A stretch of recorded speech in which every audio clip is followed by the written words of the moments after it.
आज सभागृहामध्ये या विषयाला घेऊन गृहमंत्री दिलीप वळसे पाटील काय नेमकं उत्तर देतात, लक्षवेधीनंतर ते उत्तर देणार असल्याचं कळतंय। दरम्यान फडणवीस आज कोणते बॉम्ब फोडणार हे त्यांनाच माहिती असं गृहमंत्री म्हणालेत। लक्षवेधीनंतर फडणवीसांना ते उत्तर देणार असल्याचं कळतंय। लक्षवेधीच्या नंतर उत्तर दाखवलेलं आहे, परंतु आता कोऑर्डिनेशन कमिटीची मीटिंग आहे, त्या मीटिंगमध्ये ठरेल किती वाजता उत्तर द्यायचं आणि उत्तरात काय असेल हे उत्तर ऐकल्यावरच तुम्हाला कळेल। त्यांच्याकडे किती बॉम्ब आहेत आणि ते कधी कधी कशावर फोडणार आहेत ते त्यांनाच माहिती। पेन ड्राईव्ह प्रकरणाची सीबीआय चौकशी झाली तरच सत्य समोर येईल असं भाजप आमदार गिरीश महाजन यांनी म्हटलंय। 2-3 दिवस या प्रश्नाचं उत्तर येणं अपेक्षित होतं, ते आलं नाही, ते आज येणं अपेक्षित आहे। काय वाटतंय तुम्हाला? गेले 4 दिवस जे आरोप देवेंद्रजींनी पेनड्राईव्हच्या माध्यमातून सरकारवर केलेत त्याचं उत्तर येणं लगेच दुसऱ्या दिवशी अपेक्षित होतं। त्या दिवशी ठीक आहे, पण दुसऱ्या दिवशी तरी अपेक्षित होतं, पण गेले 4 दिवस या संदर्भामध्ये अजूनपर्यंत कुठलंही उत्तर सरकार देत नव्हतं।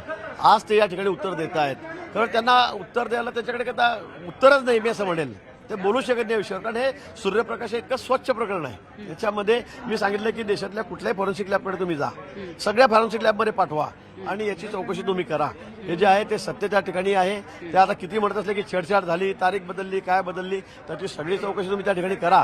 परंतु मात्र मोठं षडयंत्र म्हणजे माझ्या विरोधात तर आहेच, म्हणजे मोका लावा, ड्रग माफिया म्हणून त्याला अडकून टाका, नंतर चौकशी होत राहील, तोपर्यंत त्याला जेलमध्ये टाकू, मोकामध्ये टाकू, देवेंद्रजींची फाईल काढा, त्यांना कुठेतरी अडकवा। या 2-3 लोकांना 100% पार्टीतून यांना आपल्याला उचलायचंच आहे, तोपर्यंत भाजप थांबणार नाही।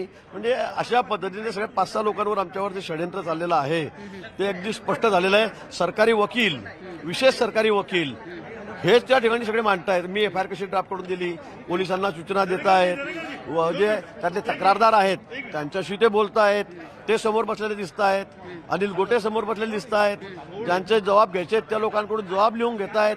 हे जबाब बदलून टाका, नवीन घ्या, हे सगळं त्या स्क्रिप्टमध्ये आलेलं आहे, सगळं त्या क्लिपमध्ये आलेलं आहे। आणि म्हणून मला वाटतं ते जरी काही म्हणत असले तर मला असं वाटतं की फॉरेन्सिक लॅबकडून याची सगळी चौकशी करावी, देशभरातल्या सगळ्या लॅबकडे यांना पाठवावं, सगळं जे असेल सत्य ते त्या ठिकाणी बाहेर येईल। परंतु मला खात्री आहे की आज गृहमंत्री थातुरमातुर उत्तर याच्यावर देतील, ते हे मान्य करणार नाही की सीबीआयने याची चौकशी करावी। आमची मागणी आहे की सीबीआय मार्फत या सगळ्या प्रकरणाची चौकशी व्हावी। वेगवेगळ्या देश पातळीवरचे जे गुन्हे आहेत किंवा मोठमोठे ड्रग्ज सारखे जे गुन्हे आहेत, असे गुन्हे जाणीवपूर्वक तयार करून भाजपच्या मोठ्या नेत्यांना अडकवायचा हा संपूर्ण जो डाव होता, हा राज्य पातळीवर तपासलाच जाऊ शकत नाही असं तुमचं म्हणणं आहे? अगदी तेच म्हणतोय मी आपल्याला की या ठिकाणी सगळ्या राज्य सरकारच्या यंत्रणा त्याच्यामध्ये इन्व्हॉल्व आहेत। पोलिसांपासून पोलिसांची स्टेटमेंट आहेत, कसं जायचं, कशी रेड करायची, बोगस कागद कसे घालायचे, गिरीश महाजनचे बोगस फोटो कसे टाकायचे, कोणत्या बॅगमध्ये टाकायचे, हे सगळं स्पष्ट आहे त्याच्यामध्ये, हे अतिशय स्पष्ट आहे। याच्यामध्ये काहीच लपवाछपी नाहीये। त्यांच्या मोरेने सांगितलं फोन रेकॉर्ड माझ्याकडे आहे, त्यांच्या चॅट्स माझ्याकडे आहेत, व्हिडिओ चॅट्स माझ्याकडे आहेत, सगळं त्यांनी सांगितलेलं आहे। मी अजून पुरावे देईल म्हणून त्यांनी म्हटलेलं आहे कालच्या स्टेटमेंटमध्ये, सगळं त्यांनी म्हटलेलं आहे। त्यामुळे हे तर काही लपू शकत नाही ना। आता तुमच्या माझ्या फोनवर तुम्हाला मी मेसेज केला तर ते रेकॉर्ड असतं, काय सूचना दिल्या आहेत काय नाही। त्यामुळे मला असं वाटतं की या सगळ्या प्रकरणाची अतिशय स्वच्छपणे चौकशी व्हावी। जर्नलिस्ट प्रवीण शेट्टीचा, प्रणाली कापसे, न्यूज 18 लोकमत, मुंबई।